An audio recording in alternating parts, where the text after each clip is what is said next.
All right. We're live, y'all. We're in here. Usually late. On time. We have Kellye here, and we're Hi. excited to have her here. Her book comes out like a sister in March of 2022. Hey, hey. I'm I not come to make prepared. anybody jealous, but damn, yeah, I don't want to make y'all jealous. Feeling But, super jealous over here. Super jealous. doing the Lord's work as my grandma. Just wanted to say that. Just want to formally introduce Kellye here. Kellye is from New York, New Jersey, right? That area. She's also one of the founders of Crime Writers of Color. If you are new to my channel, you know I've talked about this before. Here's a nice mug to show you. I Crime come prepared. Writers of Color is just a wonderful website. You can go and find books written by BIPOC, essentially. And it's even broken down into ethnicity, race, and like cozy mysteries, horror, mystery, thriller, just so many different ways. And sorry that my camera is throwing up gang signs currently going in and out. So I apologize for that. Also, Kellye, y'all. Kellye out here working with one of my favorite, just favorite mystery writers, Walter Mosley. So I'm like really excited about that. We're going to talk about that later. And just really out here doing the work. And we're going to talk to her about her upcoming book and also her two books that she wrote as well called I have a mug for that Homicide. too. I have a mug for Hollywood everything. Homicide. All the merch and Hollywood Ending. I don't have a mug for that one. I don't have a mug for Hollywood Ending. How could you? We was ready. We were ready for it. Just a couple things that we want to make sure we know. Like, I can't even speak. Sometimes dyslexia get to me. So, what we want to talk about is we're going to be interviewing her today, and then if y'all have a question, we want to make sure that when you are wanting to ask a question, you write question and then write what the question is. So again, welcome. We can't wait to talk to you. We're ready to get into it. Cachet clearly has a first question that we left off to before we went on live. So we're going to let Cachet ask that question. Let's get into it. You sure? Okay. All right, we diving in. Okay. Okay, so as we were talking before, I have read Hollywood Homicide and Hollywood Ending, and I was gushing about how like when me and my CP have finished reading Hollywood Homicide and the way that Miss Garrett, I don't know if it's Miss or Mrs. or anything, so I don't mean to be It's fine. Or Kellye. It's called Kellye.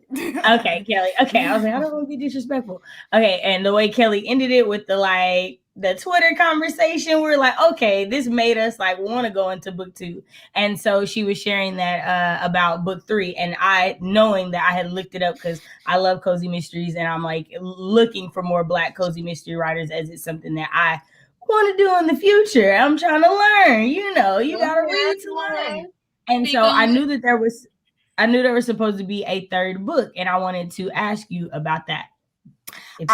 So we want the long version, short version. So basically, my birthday is on Monday. Is my birthday actually the 18th of October, and so it was.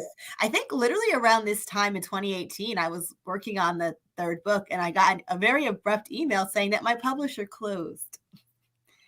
Yes, and so that's what happens in the business, where sometimes you have your series going and you're so excited for it to continue on, and then business happens because it is a business. I think people forget it's a business. And so you had a very abrupt, so your publisher's closed, And so at the time, I'll be honest, I was actually kind of very ambivalent about it because I was didn't have the best experience with them at some points. But so it stopped. And I think one time I checked the last date I worked on Hollywood Hack, and it was the same day. It was like, oh, okay, well, this is done. So, and I moved on to like a sister, and I feel bad because people still love Day, and I still love Day, and I do hope that one day to actually have it continue on. But what happens is, not to get too into the weeds, they kept my rights because my book was actually selling well enough for it. It was not a bestseller, but it was selling well enough for them to keep their rights. And so they had my rights until February of this year. So from 2018 to 2021, they still had my rights for the first 2 books, and they were selling well for them. And then finally, I think I was like probably the last of the last group, maybe like 3 of us, they still had the rights, and they finally gave it back to us. And so with publishers, they're not going to buy the 3rd book if they don't have the rights to the second 2, because people usually start series at the beginning. So if they see like, oh, Hollywood Hack is out, let me go to Hollywood Homicide, and they're not going to get that money because that's a different publisher, right? So so I couldn't sell Hack because I still didn't have the rights. So now I have the rights back, and I probably should try to self-publish, but of course I'm too lazy to do that. So I'll see. I have to get it together before like a sister comes out, and hopefully have the first 2 out again. So well, if you want to put Dana in a whole new series, we're not objecting to it. Because I love the like progression of like book 1 to book 2. Like I felt like the growth of the character. Yeah. And I know that like with cozies, like that's important because you're planning to stick with the main character for like a series. And so like I was invested. For sure. I felt like such a long time since I've talked about this book, but it just felt to me like I tried, even though it's purposely a really funny, really lightweight, kind of very silly, almost very like a heightened reality type of book. I wanted to have some realistic to it. Like I wanted her to be really bad at crime solving in the first book. Like she's really bad at it. Like I think even the voice even says in the book, like you've accused everybody of doing this. Like it's lists all the people, and she's like, oh, okay, whatever. Boy who cried wolf. Like I understand now what that means. And then she's slightly better. She's kind of cocky in the second book, and then she kind of gets unsure of herself. And so I was excited to have that progression of Dana becoming a full-time, really good private detective, and because I want it to be realistic, because I think we all kind of stink at jobs when we first start. So I thought I really think that you made those 2 books for us, and by us you know who us is, okay? And I was just dying. The comedy in both of them were just taking me out, especially when Dana was just talking about different things. So I'm wondering where you get that humor for. Are you naturally that funny? Oh my God, yes. No, I know what it is. I'm very. My friends will tell you. I think my mother claims she's watching this, so my mom's watching. She knows. I get it from her and my dad. But I'm just a very sarcastic person. Like I don't take life seriously. Like to me, I'd rather laugh than cry. So I'm always gonna have a joke, And I think Dana's similar, where she'd rather it gets her in trouble with Omari in the beginning, where she's like nervous if she makes a joke, and so. That to me, but it's funny with Like a Sister, which is a more serious book, which is not heightened reality, it's reality. At first, I was really trying to write a serious book. And I remember my friend Lizzie was reading early version of it. And she's like, I was on the PATH train, which is like the subway. And I was cracking up laughing. And I was like, no, I don't want you to be laughing at this book. But I'm like, you know what? I'm just a super sarcastic person. Whatever I'm writing is going to have humor in it. So I ended up kind of leaning into that humor in Like a Sister too. It's not as funny as Days, because the Day books are meant to be, like I said, heightened reality funny, but there's still like moments of of levity and humor in Like a Sister. And I think probably in everything I write, just because that's just me and that's my outlook on things. So nice. I love it. Okay, so can I ask one? Yeah, Oh, I know. So, because it has to do with this, because I was, of course, had to go to your website and read your bio and my brand new website. I know. I was like, this. Thank you. I paid somebody. Box, y'all. It's in the description box. If anybody, I paid good money for that website, so definitely. You did. I love how in the Detected by Day series, there are so many references to what it's like being in Hollywood, what it's like being in LA, and seeing and knowing the plastic surgery, and just it's these things that she rattles off. But you have experience in that with working on Cold Case and being in the screenwriter. So how has that changed the way that you write, from writing for television to writing for these series? So I think writing for TV helped me, because with television, it's all visual. Like, you know, you can't be in the character's head unless it's a voiceover, which they say you should not do voiceover. And so you have to be really good with dialogue. You have to move the plot along, because with TV, you have a very set time limit of when you have, like, usually it's like 60 minutes, 42 with commercials, because they still have commercials, you know, and so every scene has to move the story forward. And so I think, like, my books are very plot heavy books. They're very dialogue heavy books, just because that's my TV background. Like, actually, my mom's the same way. We don't read description in books. We don't like them. Like, I will like, description, next page. So I don't have a lot of description. I probably have sometimes too little description. But that's just also what I read. I think that's also my Hollywood background. It sounds so fancy. That's made the reason why I kind of write very plot heavy books. So, like, you're not gonna have a character just like talking about life for like 3 pages, you know. I'm wondering Right. in the book was like the twins. Were they inspired by anyone in your life? Oh, no one in my life. They were inspired by the idea of the Olsen twins. You guys.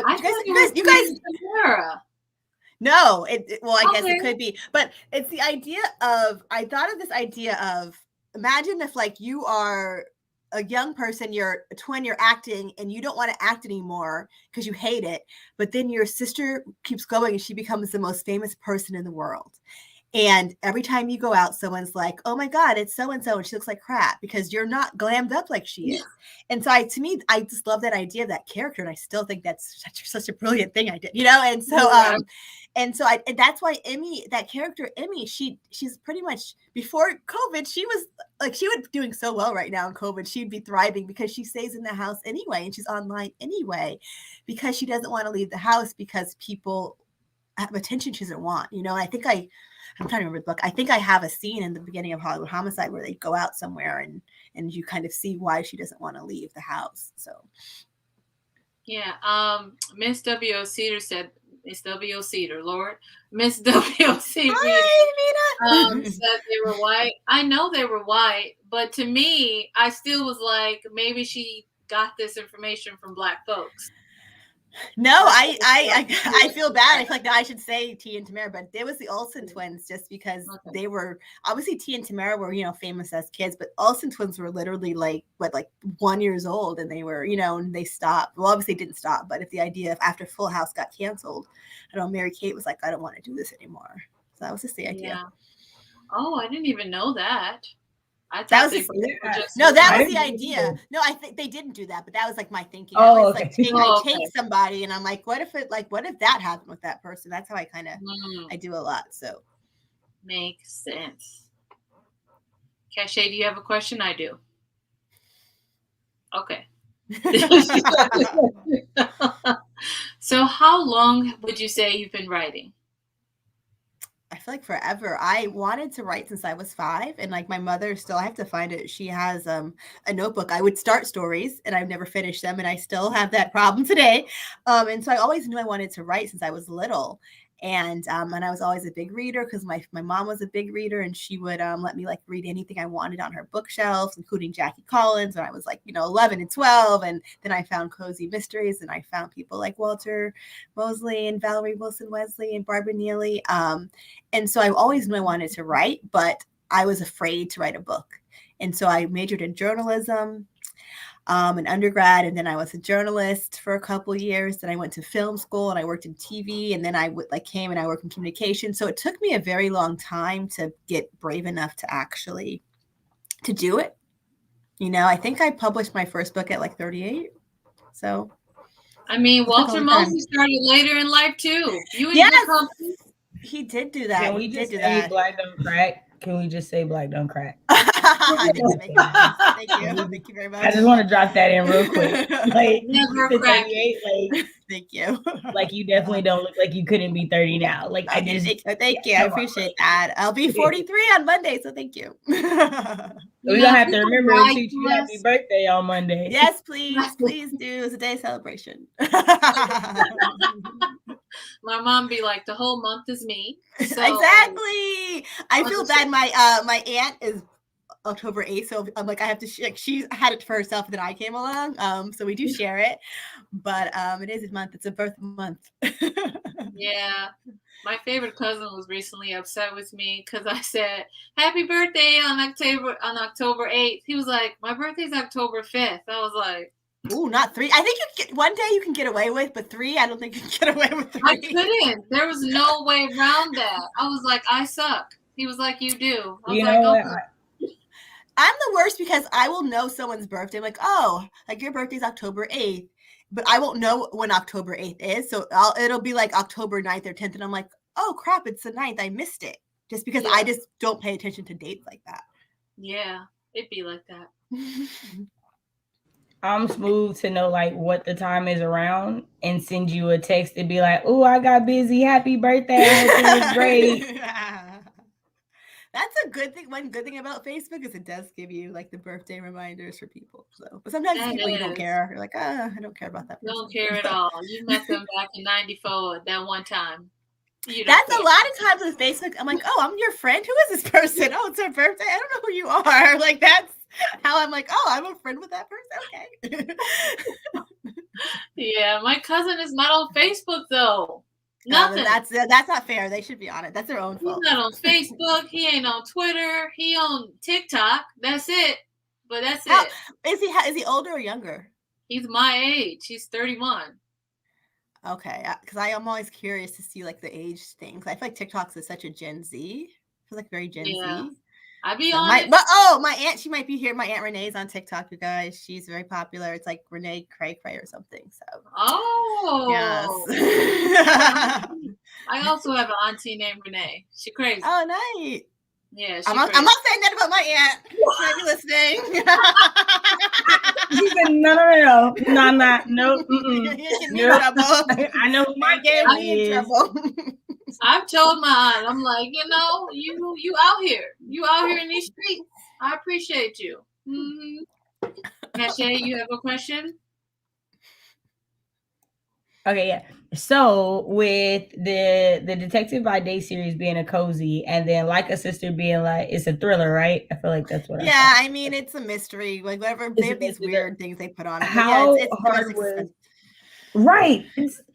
Genres are hard. It's like hard. Trying to figure out what fits in what, and it's a lot. You know what it is? It's all just because like something is trendy at the moment. They're going to say it's this. Like everything is like, oh, psychological suspense is trendy. Like, oh, the psychological suspense in it. Mine's definitely not psychological suspense, but it's so whatever you want to call it, it is. It's a mystery. It's a thriller. Whatever you want to call it. So. Mm-hmm.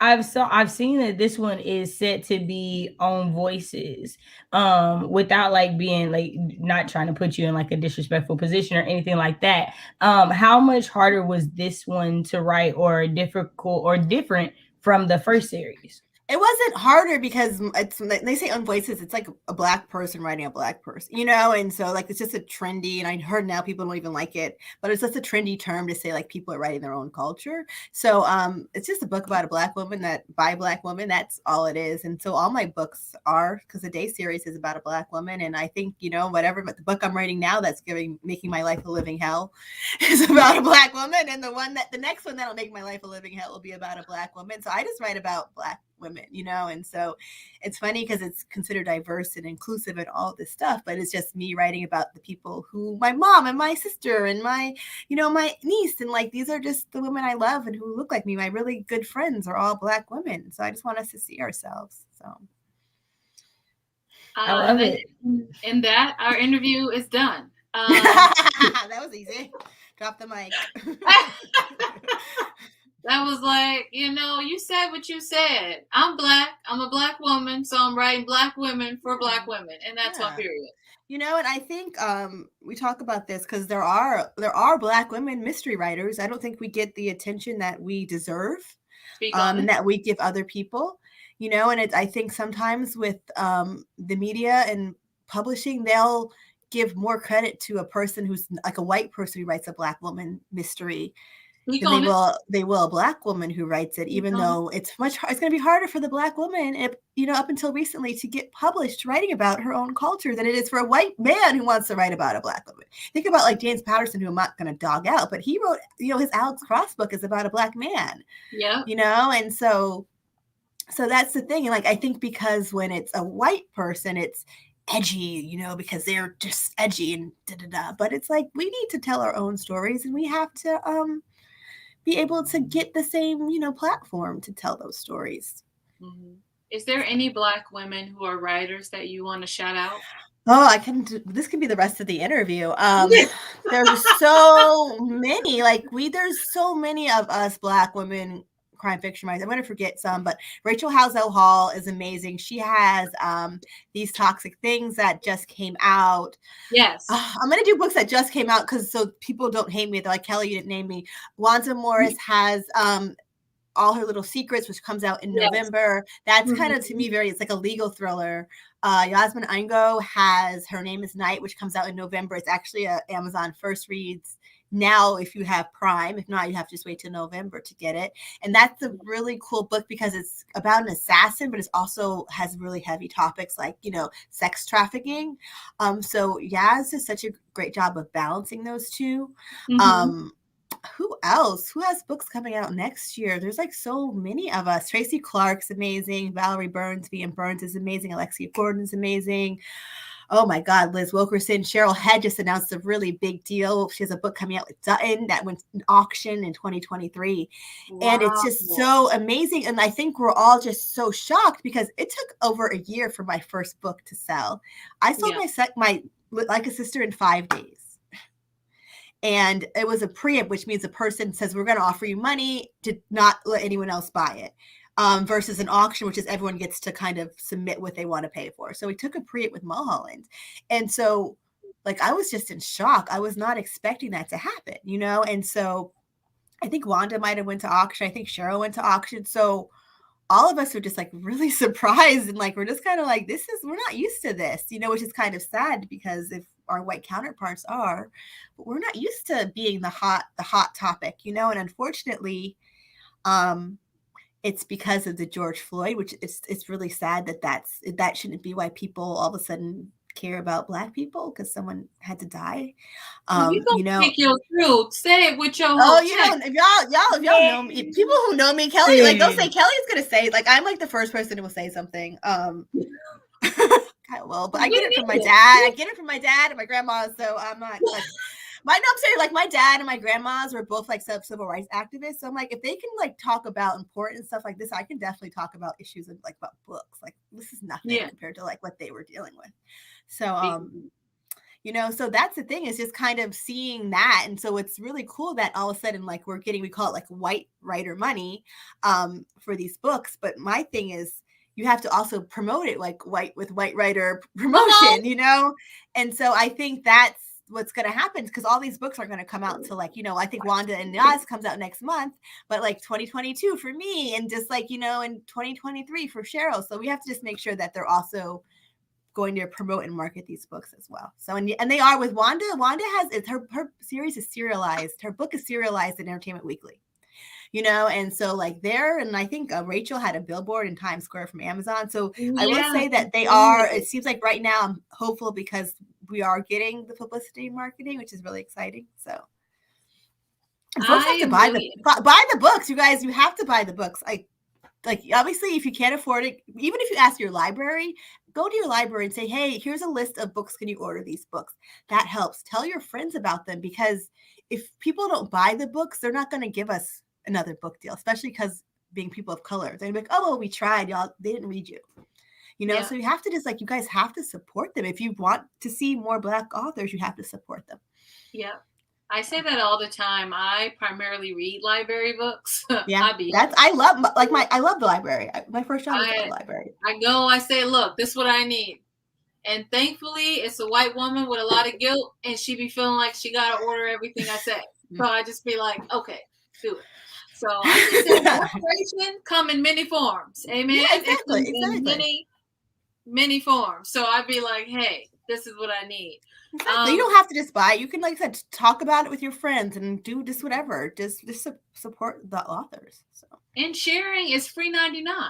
That's very true. Retweeting is free 99. That's how I feel about, like, I'm like, I'll retweet everyone because I'm like, it's just it literally takes 2 seconds. It's not like it's gonna cost me anything. So right, it's not even. I recently followed like 4 of the authors you named because I'd seen you tweeting about them or their deals. Like I saw the Cheryl deal like earlier, like within the last week, and I was like, okay, I need to know these Black women. This is the group I'm trying to be in one day. Let me follow. Yeah. And I will just say that, like, Black women mystery writers, we are the most, like, supportive group. We all support each other. We all go so hard for each other. Like, if you, like, I bet you if Cheryl was here, she'd be, like, naming a bunch of authors, too. And Tracy and Rachel, it's like we always are supporting each other. I think because, we know if one of us wins, we all win. We can't be competitive. If, like, I want Wanda's book to do good, not just from a selfish point of me as a reader, but also I know that that's great for all of us writers of color because it shows that people will buy books about Black people by Black people or people of color, period, you know? And so, like, we all realize that. And so we all go so hard in the paint for each other. So as you I'm not the only one. Yeah, as you should. It's one of the biggest reasons why I created Blackoweenathon. Like, it's a celebration of Black writers who write crime and mystery and thriller and horror. And it's a month-long celebration on purpose for us to be like, let's find people. It's why one of the prompts is you must read a book by an underrated author who you don't know. Find somebody you don't know and read a book by them. It was interesting that you talked about, like, you know, all these authors who has books that's coming out. I really wanted Jigsaw Man to have more press. Oh, Nadine's book. Yeah.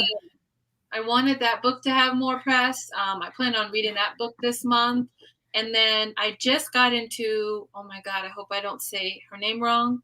Alexia Gordon. Alexia, yeah. Oh my God. Doing the Lord's work. I done bought all of them on audiobook. I said, not Chirp Book having a sale. Chirp Book has a sale. If anybody wants to know, if you go to Chirp Books, I audiobook primarily because we know why.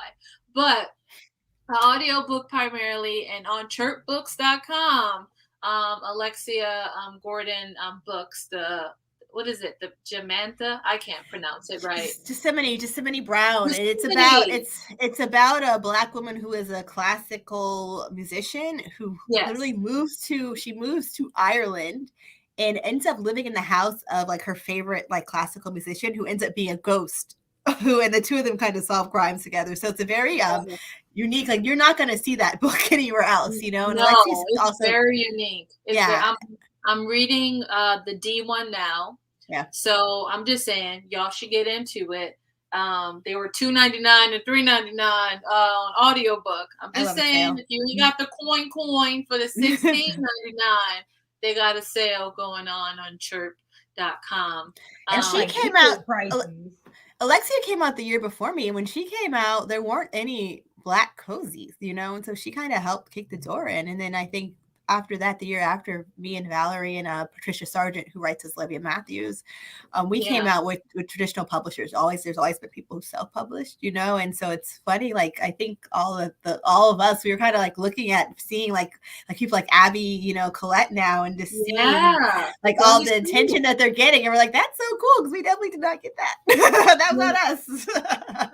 Going back to Chirp Books, a deadly soup. A deli scoop, y'all. It's also $2.99. I'm just saying. I'm just gonna be like, what's on sale this week? Let me know so I can get right. Kelly said we had to crawl so they could walk. Yeah. I mean, I shared on my social media, so I'm just saying, y'all, Chirp Books is doing the Lord's work, okay? Go ahead and get you some. I definitely wrote that down. Chirp Books. What's that? Let me look that up. Chirp Books. It's audio books for the low. And they be having a lot of Black writers. That's why I be like, let me go ahead. I think I got most of Bell Hooks books for the low. Oh, nice. Yeah. That's super nice. People be sleeping on Chirp. I never heard of it, so I'm going to have to check it out after this, as soon as we're done. Okay, so I have another question. Okay. Yeah. So I know that you talked about the having to change publishers. So this is an agent question. So did you have to change agents as well with that, or how did that work? And then how was that the agent querying process at like querying Cozy Mysteries? So I first of all, I was very naive. Like 2014 is when I finished the book. I just was like, oh, there aren't any Black cozies. Obviously, no one's writing them. That's why. And that's the farthest from the truth. They weren't just publishing them. And so I was lucky where I got. I participated in a program called Pitch Wars, which is a mentoring program that pairs a more established author with an agent author and helps them mentor them and revise a book for like a couple months. And then there was an agent showcase at the end. And so I was a mentee in 2014 with Sarah Henning was my mentor. And I was in the agent showcase and I had 2 requests where the agents get to read like a quick sample and then they can say, oh, can you send me more? And one was from Michelle Richter, who became my agent. And so Michelle and I have been together since 2014. She's my biggest supporter. And like she started off as an associate agent. Now she's a senior agent. So I kind of feel like our careers have kind of grown together at the same time. I think we both helped each other out for sure. Obviously, she helped me out. And so like your agent, I always tell people like you should not be intimidated by your agent. I don't think your agent needs to be your best friend. I think that's dangerous. But mind you, Michelle's a really good friend of mine. But you can't be afraid to talk to them because it's your career. And ultimately, it's your career, so it's your decision. And so when I found out that Midnight Ink was closing, Michelle and I were like, well, what should I do next? And so I told her the idea I had for like a sister. She's like, oh, that's great. Write it. Took me like about 500 years to write it. I didn't even finish it. We sold on proposal. And then she went and took it out, And so, people do change agents, but it should be, if it goes well, that your agent is with you your entire career and they get you multiple book deals, and maybe with the same publisher or maybe not. And so for me, like, it's not with the same publisher. I'm with someone different. I would love to be with Mulholland, for the rest of my career, fingers crossed. But it just that's how it works out. But your agent's the person who should be helping you get those book deals. So, Gracias. So walk us through with how Crime Writers of Color came about. Like, how did that was that like a conversation? I'm looking at y'all photos, like, we gonna do this. Like, how did that happen? So basically, when I was in Pitch War, someone started a Facebook group for the mentees. And so from the beginning of my career, I understood the importance of community and of being around people who are like-minded. So with Pitch Wars, it was, we're all at the beginning of our careers. We're all getting our first ages, our first book deals. And then, so I was just kind of like, why? And also Sisters in Crime, which is a really great organization. It's not just for women, but it's about, supporting and uplifting women in non-binary crime writers. And so just seeing those organizations, that to me was like, okay, these are 2 really great things. And I understood community. And I was kind of surprised, like, why is there not already a Crime Writers of Color? Because I only came out like 5 years ago, and I was just really surprised. And so I spoke with another author named Juji Pandian, who is an Indian American author. And we were like, we should start a group. And so we were talking about it. And then I think another author, Naomi Hirahara, was like, Walter Mosley wants to start a group. And I'm like, that's great. But like, when am I going to hang out with Walter? Like, I'm not going to see, like, Walter Mosley and I don't run in the same circles. I'm not going to just see Walter Mosley like at the next, I don't know, when I leave my house and I can talk to him, And I was like, okay, well, that's cool. And then luck would have it. There was an event going on that Walter was doing at New York, I think Book Expo. And another author, I'll say Attica Locke, dropped out, and they need to find another Black woman. And so, guess who was and so I was like, well, you know what? If I get to do an event like with Walter Mosley and I get to meet him, I am going to tell him about my idea and me and Gigi's idea. Shoot your shot. Exactly. So literally, like, as soon as I met him, I'm like, oh, like, I heard you want to start a group and we want to start a group. And like, he's like, okay, write your information down. I'm like, okay. And I wrote it down. I was like, oh, I'm never going to hear from him again. And he did. He called me or emailed me. And we had like our first conversation was like an hour. And like, we kind of argued for most of it, but because they're both very strong personalities. But he was down, and and he was really invested in it. And so it started off, he invited everyone he knew. I invited everyone I knew. Gigi invited everyone she knew. And so we had about 30 people to start off with, and it was people like Walter and Naomi who were more established, and the people who were just trying to get, their first deal or write their first book, which is what we still do with Crime Writers of Color. Cache, I hope that you join us if you're not a member already. It's for anyone who wants to write crime fiction who's a woman of color or person of color. They could be in the group. And it's there's over 300 people now. Not everyone's active, but it's the most supportive group of people. Like, we have a good news thread where any kind of good news, you just put it in there and everyone cheers for you. Like, it's such a great supportive group of people. And you have a question about things, there's a whole thing about writers blogs and people are giving advice on that, so it's such a great, inspiring group. So Cache has a couple stories already out. Well, then she needs to get in the group. Why are you not in it already? Why are you not already in this group? I'm kind of what's going on? Not only does she has a couple stories out, at the end of this month, my girl is in her first anthology. Okay, speak your truth. Okay, congratulations. We need you added in the group. Yeah, let me well, email me or I'll get email me and we'll make it happen. Okay, yes, ma'am. My sister calls me a hype person for. I hype everyone too. I do. I feel like my house got a good 5 degrees warmer. You have to celebrate. It's hard to want to talk yourself up, but I've gotten better at it. But it's so hard, But you should do it. Yes. So. I just feel like it's so important, and I say this for myself, it is so important for me to see Black women living and thriving and just existing in their authentic selves, because that then motivates me to keep living and standing firmly in my truth. So I feel like I can't stand firmly in my truth if I see you struggling or I see you not getting what you deserve and what you need. That just don't sit right in my spirit of spirits. Community is important. And I agree with that. And to me, that's what I think is important in books too. I don't write, I had an event earlier today with Walter. And so I was saying that in this event, and I was saying that in that event that I don't write books about being Black, but I do write about people who are Black. And so that is going to definitely have a Black lens to everything I write.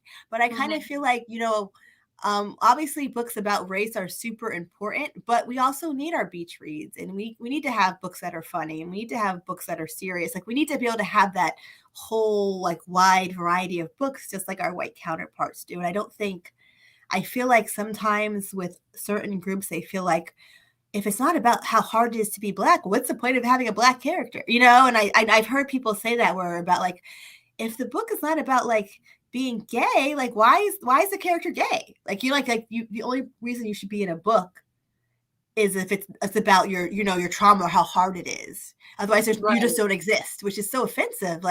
All three of us, obviously we have experiences that suck about being Black, yes, but every day it's not like we come out and we're I'm racist. You know what I'm saying? Yeah. And so that's the thing we need to have all those experiences also seen on the page too, which is what I want to do. I write beach reads that are funny, and they're about being Black for sure, but it's not just about racism and things like that. So you just made me. I mean, I already liked you before. Oh my God! I just feel like I'm riding with you to the wheels fucking fall off. They're gonna be falling off on the side, and I'm gonna still be trying to hold on. It's funny because as someone who's writing and writing to look at what's going on, engaging, that is constantly a conversation that me and my CP are having, is that it's there are a lot of Black writers who are getting pushed, and a lot of the stories are about the pain and are about the struggle. And it's I love that y'all are getting book deals. I'm super glad. So it's not that I hate that it is, but it's I don't want to do that. Right. I want to be a Black person telling a story about Black people, and it just be that. There are struggles in life, but I laughed a lot more than I cried. Right. I enjoyed myself a lot more than I was sad. Right. And so to hear someone who's in that, who's writing, and who's no, I feel the same way. We have these same conversations. It's just okay, this is validating. We're not alone. It's not that bad. We need your voice, Cache. You have to finish that cozy. We need that. So Get on it. No lie. Was going through Walter Mosley's masterclass today, working on outlining the cozy. Because so my idea is a intergenerational one. So it's a crochet club. It's a 20-year-old with all these grandmas crocheting, and they're helping her solve. So to get the funny, because I want people to laugh, because older Black women are hilarious. I think that sounds like such a great idea, and I think I think when you finish it, you'll find she'll have some good luck with it. Fingers crossed. So, and we're also trying to Cachet and I are trying to figure out a way to read the Easy Rowling series and make it a read along for the internet, the book community. So we're trying to figure that out too, because that's great because it's got so many books in it, and it's just to see Easy's journey is so amazing. So many.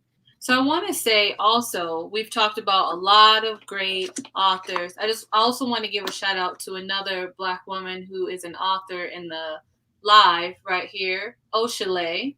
She has a channel called Oh She Reads. So I think you should also sign up for Crime Writers of Color. If you're an author, come join us, please. If you write, even thinking about it. Britt from Britt Writerly also is also a writer. And snap to this whole little section that you just said. So when we're thinking about, I'm all about visibility. Like, how can we get more people to see Black women thriving? Black women who are authors also thriving. So we got you here today. Thank you again. Who else do you think that we should contact on getting them on the channel? I'm ready. I got to give you their contact info. I mean, I really think not to even just Crime Writers of Color. If you just go to the website, everyone who's listed there is amazing, and I would feel bad you should definitely contact that person. I think all of them. Ed Amar, EA Amar, he does a list that he sends out to independent bookstores, which is just the upcoming books that are coming out. And I can see about getting you guys on that list, just so that way you can kind of know what's coming out, and then you can kind of contact people. And then what happens if you just contact him, or you can contact the person through their website? Most people, I don't know any authors who are going to be like, no, I don't want to promote myself. I'm going to jump on that. Trust me.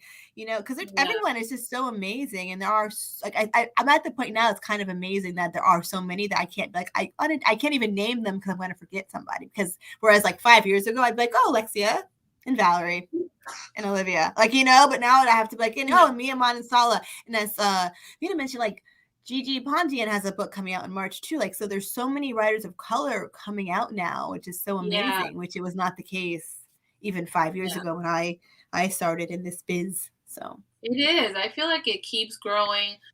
One of my newest Black authors that I'm reading his books is S.A. Cosby. I've been enjoying his books. I call him Sean. Yeah. And he follows me on Twitter. I was like, what? You following me on Twitter? Sean is it's so funny because now he's S.A. Cosby, and he's a New York Times bestselling author, and he's won all these awards, but he's still Sean. Sean is Sean. Sean's still gonna be Sean. Sean and I have been friends for very long time, and it's still I'm just gonna slide in Sean's DMs with some BS.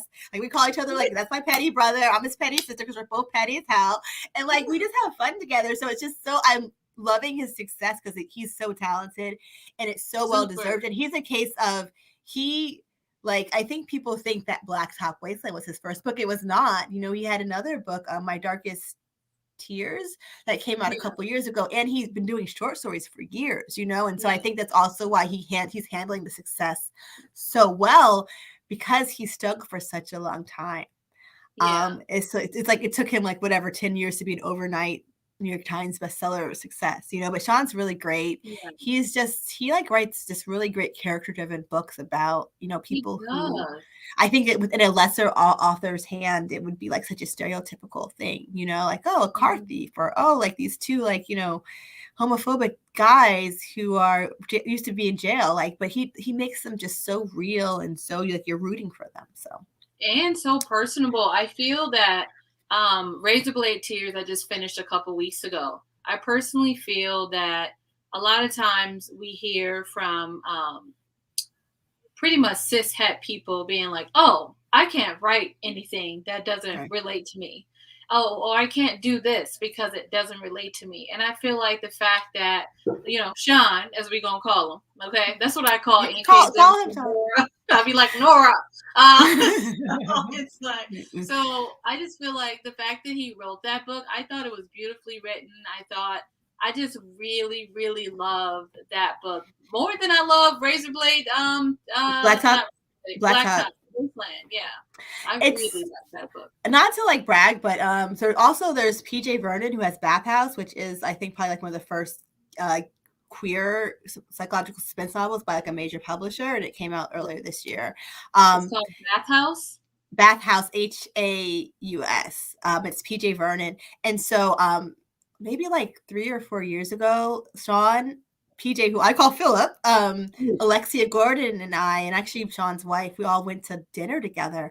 And during that dinner, we were just talking about how important it is for us to all tell our own stories. And then Sean was talking about the book that became Razorblade Tears, and Philip was talking about the book that became Bathhouse. And I think I might have talked about Like a Sister. So it's just really cool to kind of see that, to have had what was a conversation about, like, 4 authors, just what they're working on, and to now see, like, that's because Bathhouse is doing amazing too. To see how great Blacktop Wasteland and Razorblade Tears and Bathhouse are all doing. It's just so amazing. And again, it's all marginalized people writing about their, people like them, which is great. So I stand. I'm here for it. I'm here for it always. Cache, I feel like I was talking a lot. I'm gonna let you come in because I could talk all day. We tag teaming, Bree. We got this. We tag teaming. I'm a Gemini. So you talked about something that I did not know. So I did not know that you were a Pitch Wars mentee. What can you tell us about like that experience about being in that competition? So I'm just not just a mentee. I was a mentor for 5 years. Kristen Lepianka's book, which is Last Call, which won the Seamus, I mentored that book. Mia Manansala, Arsenic Adobe, I didn't mentor that book, but she was my mentee, and I mentored her other book. And so Mary Killicoa, who just was nominated for a Seamus, I mentored her book. So I've had a really good run where I pick very well. And then, so you saying you know what you're doing? I have impeccable taste, you guys, impeccable taste. And so you do too. Yeah, I'm just amazing. I can sense talent. And so I was a mentor for 5 years. I actually was managing director in 2018. So I know Pitch Wars like the back of my hand. It's a very intense experience. I don't know people, I think people, especially now, it's such, in people's mind, it's such a thing to aspire to, which is great. But I think sometimes people put it on a pedestal that it does not need to be on, I think if you look at it like, oh, it's just a great way to, meet other authors, to hopefully, find a mentor to help me with my book. That's probably the best way to look at it versus like, oh, it's going to change my life.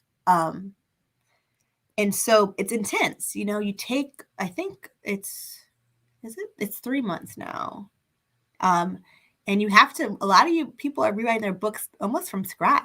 And so that means, and also I think when you're not used to getting edits, when you get that first edit letter, like even me, like my first edit letter for Like a Sister was 12 pages single spaced.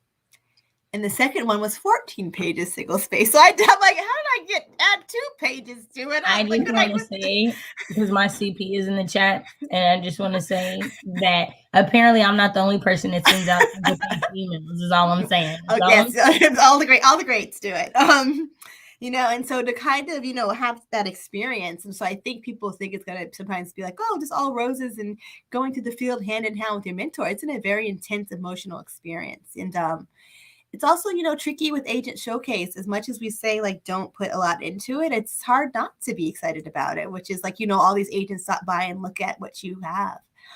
So it's very intense, but I think it's worth it.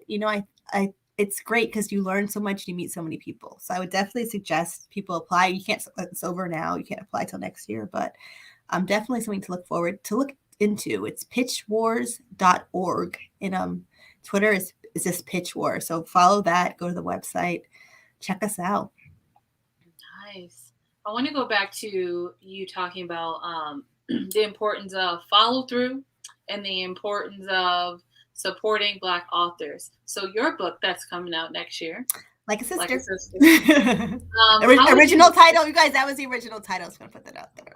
Really? Yeah, It switch it up. I'll tell you, Hollywood Homicide had 3 titles. It was originally DOA, and then my agent hated that, and so then it was Payday, as in day not, and then my editor said no, and then it was Hollywood Homicide, and it was actually renamed Hollywood Homicide because of the cover. The cover is slick, though. Yeah, I mean, I love the you had like a really deep question. I'm like, let's talk about covers. So you can see the cover. Isn't it really pretty? It is. But it doesn't look black for me. It doesn't say mystery, right? Like you don't look at it necessarily and think it's a mystery. So my editor wanted a title that made people realize it was a mystery. So that's why it became Hollywood Homicide. Marketing. It's a business, you guys. It's a business. It is the business. Sorry. So what's your question?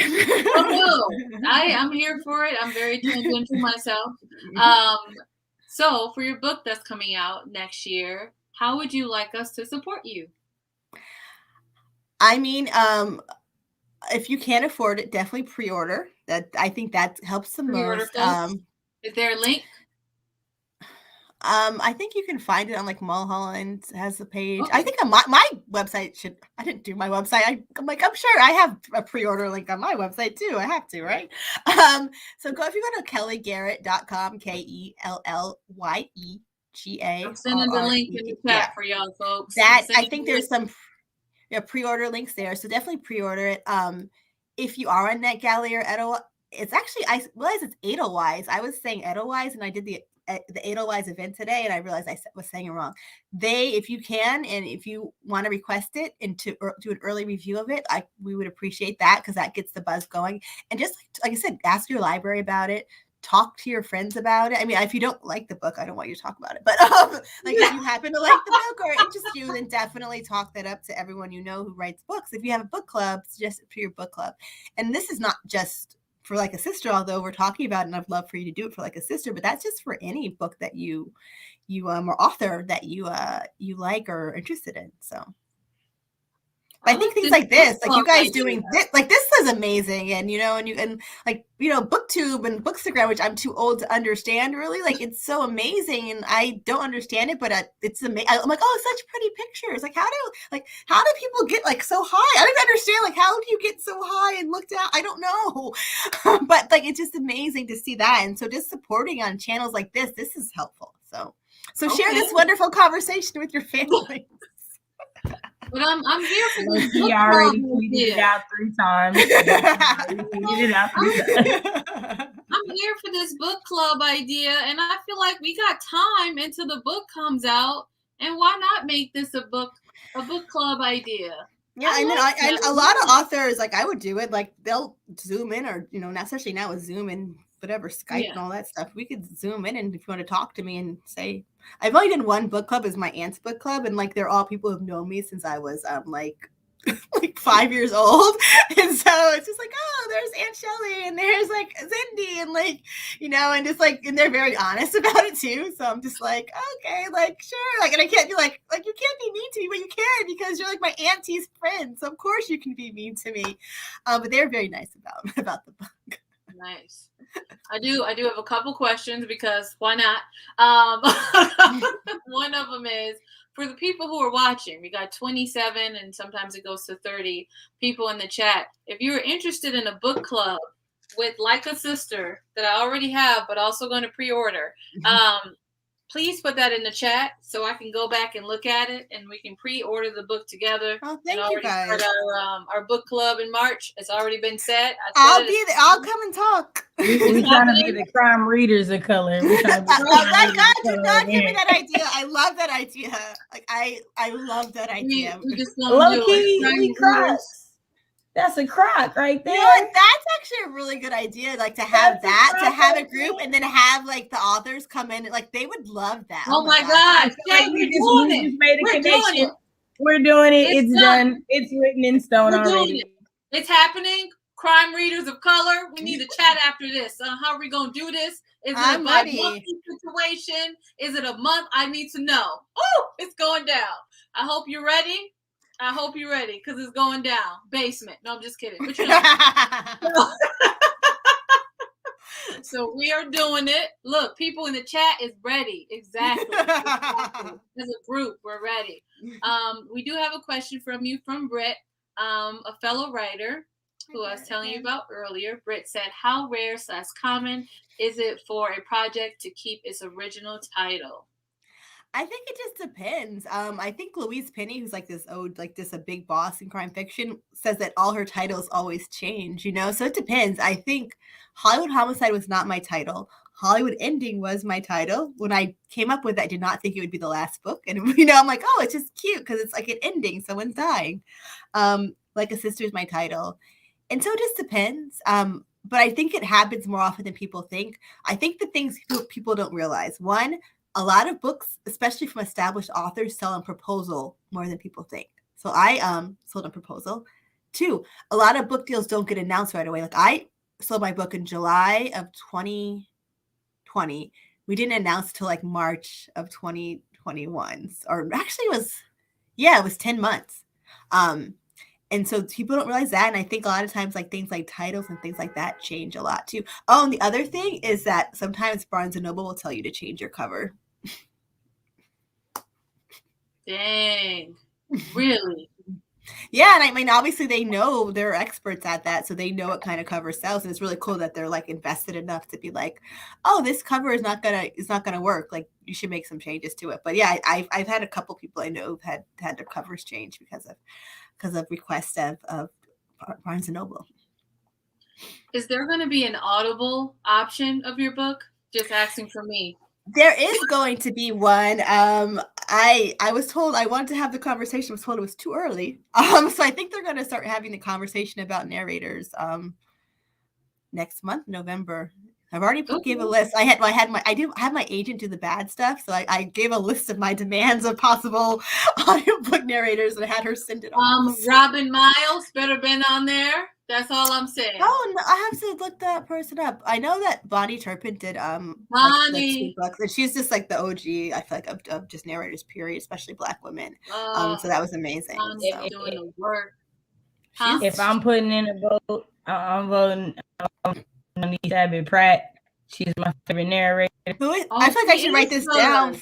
You guys have to send me a list. Good. Please send me this list of narrators. Yeah. I'll have my agent pass it on. I'm gonna send it to you on Instagram. We follow each other. This narrator is really good. Okay. I signed that. Let me go ahead and send it to you. I'm gonna send it. Cache, you got more questions?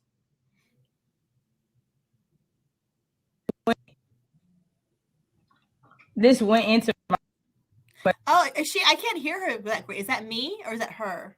Oh no, it's me too. I can't really hear. Oh no, I can't really hear you, Cache. Don't tell me the internet being a hater on you. Ooh. Because I told you last week I had Boost Mobile.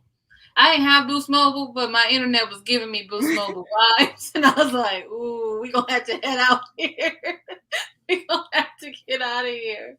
So. Who is another narrator that you're thinking about that I'm not thinking of? I had to look at the list. I don't listen to as much audiobooks as I should, just because I'm a reader. I read faster than I listen. But we had a whole list of people that I made my agent send over. So. Hey, you gotta live your life. Some books I feel like I can read the text better than I can read via audiobook. But then my dyslexia get in the way and be like, sis, we can't read none of that. Yeah. So, it's then I have to audiobook primarily, for the most part. But I feel like cozy mysteries I read pretty fast. But if it's something like N.K. Jemisin, like her books, I can't physically read them. Good old Nora. I can't do it. It's like 12 different moving parts. And I'm like, how do I do it? Shay said their internet is being a hater. Oh no. The struggle.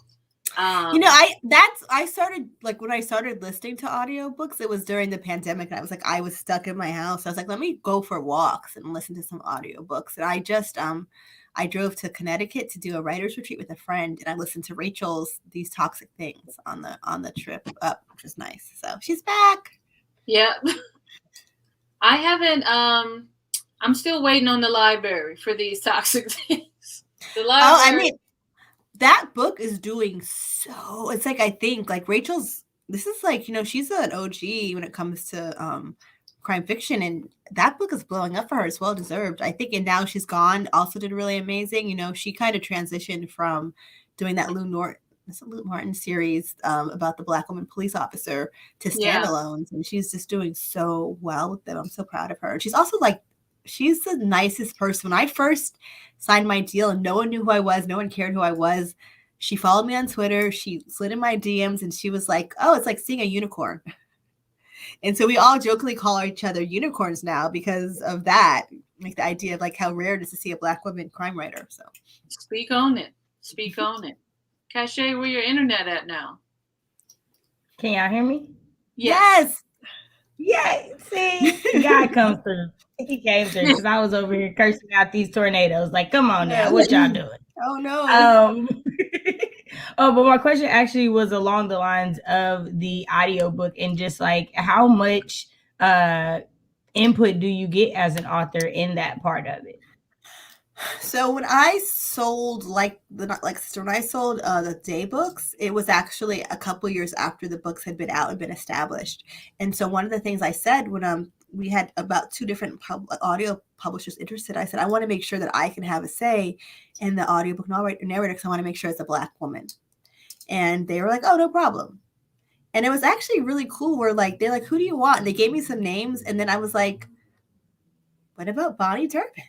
And like, oh, we can ask her. And they asked her, and she said yes right away. And I was like, what? Are you serious? So I got the dream narrator with that one, and after that, I didn't get to listen or anything like that. I know a lot of other authors will get to hear samples and get to help pick.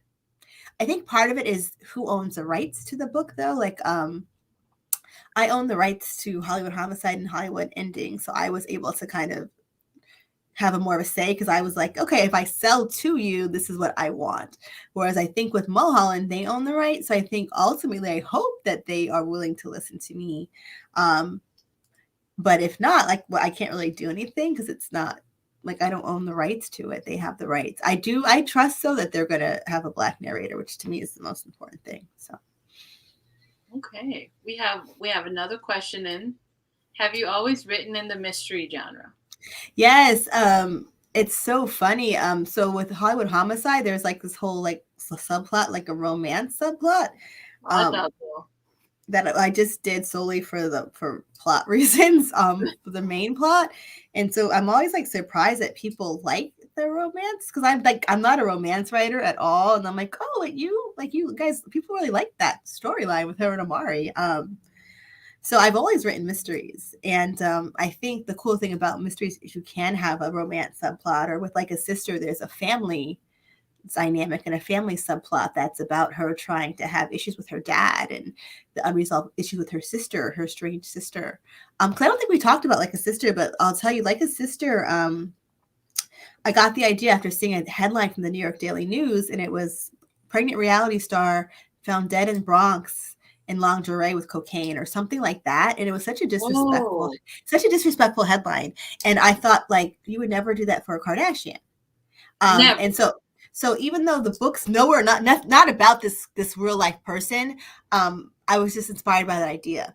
And I was kind of like, what would make this glamorous reality star go from partying it up in the Bronx, downtown Manhattan, to dead of an overdose in the Bronx? Because those are such very different places. And I remember walking down the street, and I go, oh, she went to visit her estranged sister, she didn't make it. And so that's the idea behind Like a Sister, where it's from the POV of the estranged sister, and she's trying to figure out, she's guilty that they haven't spoken in 2 years, and she's trying to figure out, why was my sister coming to see me, and why didn't she make it? And so there's a lot of reality, because I write about fame, a lot of fame in there, a lot of like her dad's a hip hop mogul who she feels like abandoned her for a new family. So there's a lot of daddy issues in there. A lot of Instagram in there. Like my Lawyer Day said, it was like it's domestic suspense for the Instagram generation, because my book's not like that traditional domestic suspense of like woman in the suburbs, like white woman in the suburbs, right? Who lost her baby, or can't find her husband, like things like that. It's a single Black woman in a city. So that's me. I want to see me in a book, right? And so that's the book, and it's I obviously like the book because I wrote it, but it's definitely a departure from me. I don't think you're not going to see something like it right now in domestic suspense, although there are definitely books by people of color, like Kate Holohan has one that just came out this year, and of course Rachel's doing domestic suspense. But I'm just really excited for it, and I'm curious to see what the reaction will be from readers. So we'll see. I like it. Okay, so I don't know a lot. Could you tell me what domestic suspense is? I'm not good with these numbers. Oh yeah, no problem. So domestic suspense is this genre of usually it's about women. Like Gone Girl, they call it. It's also sometimes people call it psychological suspense, which is psychological suspense is more like the unreliable narrator. Like I think, who hasn't read Gone Girl? With Gone Girl, like you find out that she's been lying, like she's not really like she's not missing. She like left herself and tried to set up her husband, and so yeah. So, but the idea of it's a story about a person who lives. It's not like a international thriller, but it's kind of like it's still a mystery. It's still crime fiction, but it's set more like in like a suburb or a city, like a more like a smaller place base. And it kind of takes place in that little world as well. I don't think I'm doing a great job describing it, but that's describing it, not subscribing it. But that's kind of what it is, And so it's after Gone Girl happened and like Girl on the Train, like the idea of women-led suspense blew up. Mm-hmm. And it's such a great genre now, but it's still not as diverse and as inclusive as it should be, which is why a book like P.J. Vernon's Bathhouse is great, that it's about, because his book is about a married couple, two guys, and when one of the husbands leaves to go out of town, the other one goes to like this bathhouse to kind of have some quick sex and ends up messing with the wrong person, and who makes his life a living hell, so like things like that, which it's that's domestic suspense for you. Like that's a domestic suspense novel. So my book is not as like juicy as that, but it's it's still very much about like a woman in a city, trying to figure some stuff out. So dealing with some family drama too. I'm here for that. I'm here for it. I love suspense and anything, so that's pretty much. Oh, you should check out Bathhouse then. I do. I primarily read mystery, thriller, and crime. So does Cachet as well. Yay. So we just primarily read that. Question. So we're gonna do one more question, and then we're gonna wrap it up after this. For early career mystery writers, do you have any genre specific Lord Craft book rec? Yeah, so when I started Hollywood Homicide, I picked up Writing and Selling Your Mystery Novel by Hallie Ephron. That's Hallie, Ephron, Ephron. She's from the Ephron family, which is a really well-known writing family in Hollywood. And so she writes mystery novels as well, and she's just really amazing writer, but Writing and Selling Your Mystery Novel is such a great book because she breaks down everything from characters to figuring out plot points to even like editing. And so there's 2 different editions out. And of course I have both of them because I love the book so much. So I tell everybody about that book. So, and also I always also suggest that you kind of read mystery novels, but as a writer, not a reader, which is kind of looking and examining like the story and like in this scene, what did I learn? Like, what do they plant? Like take your favorite mystery novel and reread it again, but as a writer, and because you could like, like if the big twist at the end, like figure out like, what kind of, what's a red herring? How did they do the red herring? Or what nuggets clue patches did they put in there to make so it made sense at the end? So I always say that to pick up your favorite book and just like read it as a writer. Okay. Britt, are you also a mystery writer? Because if so, you should join Crime Writers of Color as well. I think doesn't Britt write like fantasy, like middle grade? Fantasy, spec fit. Okay. If you make a decision to come to the dark side and write your mysteries, we'll be here. I feel like she's being a good CP right now and being like, I don't know why this girl didn't ask this question. Let me ask. Oh, is that your CP? Yeah.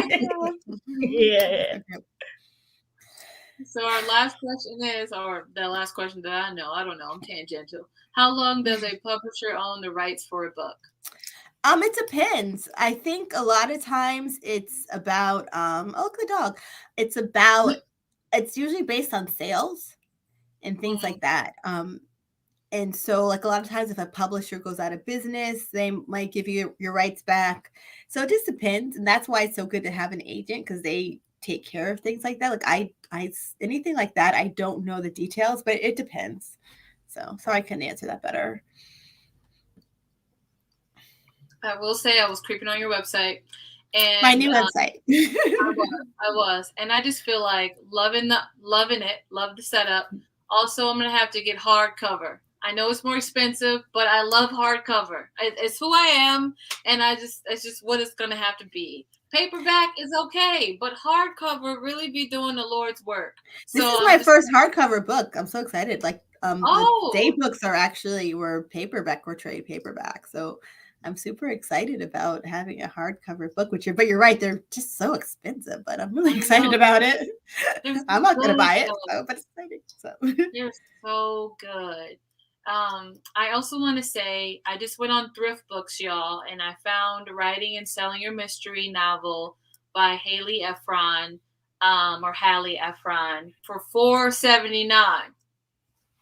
In excellent condition and in good condition. I'm just saying, I'm trying to give y'all the deals. Okay. Get yourself over to thriftbooks.com. And go ahead and live your life. I'm just saying, because the link, I feel like it separated itself when I try to put it in the chat. So if you could just go over to thriftbooks.com. Anyway, thank you so much for coming. I enjoyed talking with both of you so much. Thank you. We appreciate it. Later tonight, or even right now, the Black Prose Club, which is it's a collection of Black women talking about anything prose related. So they are actually talking about Hollywood homicide tonight. I saw that. I get nervous about things like that. So hopefully it's a good conversation. I hope it's a great convo. So. I'm gonna be in the chat. Well, have my back. I'm gonna be in the chat. I'm gonna be like, welcome to my new friend. No, I'm just kidding. They won't say anything.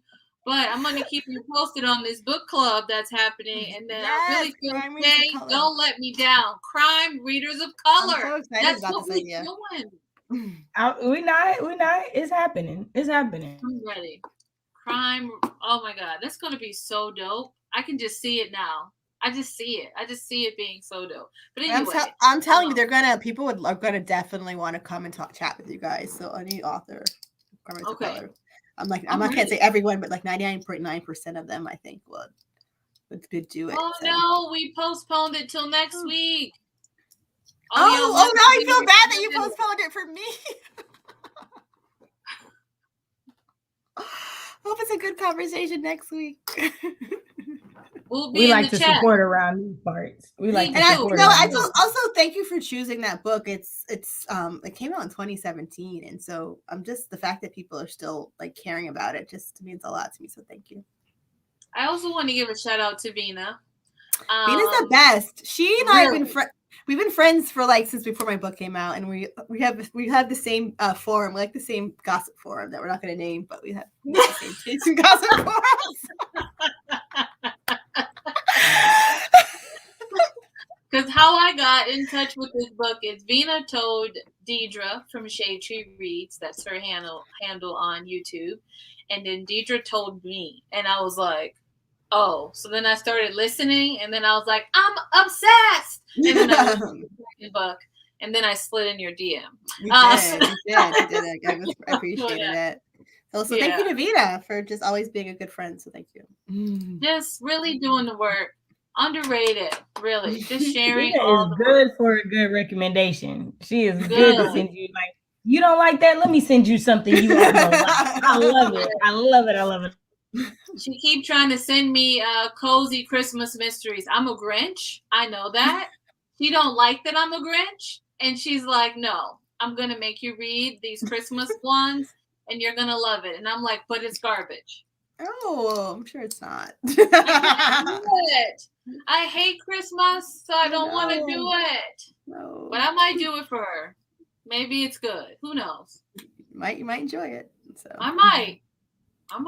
I'd rather have some crime and some slashers, but you know, you gotta find a Christmas killer book. I'm sure I can get behind that, like Santa Claus killer. So you want a Christmas slasher, Bree? Somebody gotta die on Christmas. I got you. Exactly. That's the title right there. Somebody gotta die on Christmas. That's your book two of your crafting series. It takes place on Christmas. So see, I might read it then because it's you. Literally, I'll have to just read it. Anyway, thank you for coming. Thank you, Cachet. I have 2 little tiny human beings who is excited for me to carve pumpkins with them. So I have to go and do that. My auntie duties. Nice. Have fun. All right, guys. It was so nice. Thank you so much. Thank you. Talk to y'all later. Bye. Bye.